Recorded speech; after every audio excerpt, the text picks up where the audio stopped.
ծննդավայրում Դսեղում արդեն 7-րդ անգամ անցկացվեց Թումանյանական հեքիաթի օր միջազգային փառատոնը։ Դսեղի կենտրոնում հավաքվածներին ողջունելու էին եկել Թումանյանի հեքիաթների հերոսները։ Ձերքով ողջունում ենք ալիքներ։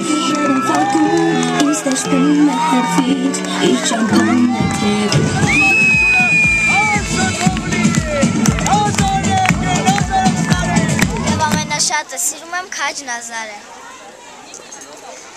Ինձ բոլորը ծանոթ էին, ես քանի տարի է ինչ սկսել այս փառատոնները, ես բոլորին եկել եմ, սա ամենալավներից մեկն էր։ Ծննդալից կարիք գլխարկը, ու այստեղ փառատոնը շատ լավն է։ Ուրիշ տեղից գալիս են մեր մոտ,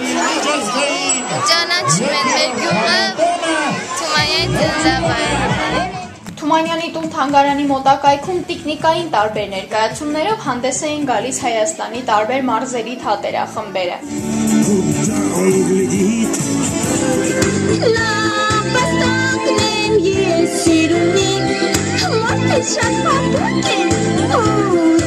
Այս հրաշք փառատոնին մասնակցում ենք արդեն 4-րդ անգամ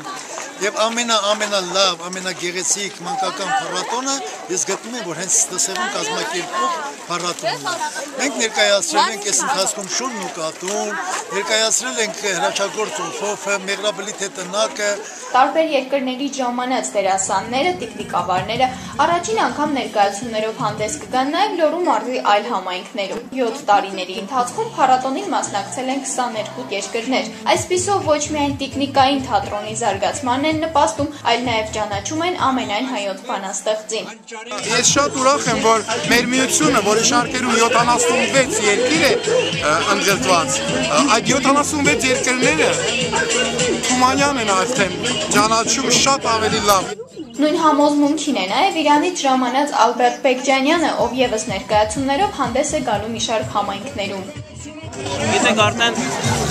Թումանյանի անունը տարածվում է բոլոր աշխարհում։ Նույն բանը օրինակ իրանցիներն արեցին, Մոբարակ, Յունիմա Մոբարակը որ կոչեցին, բացի որ իրենք Յունիմա են տոնում, այսինքն տիկնիկային միջազգային փառատոն ունեն, նաև իրենց տիկնիկն աշխարհում ճանաչվում։ Մենք արեցինք ուրիշ ձևը, Թումանյանին ճանաչեցինք աշխարհին այս փառատոնով։ Ողջունում ենք ձեռքով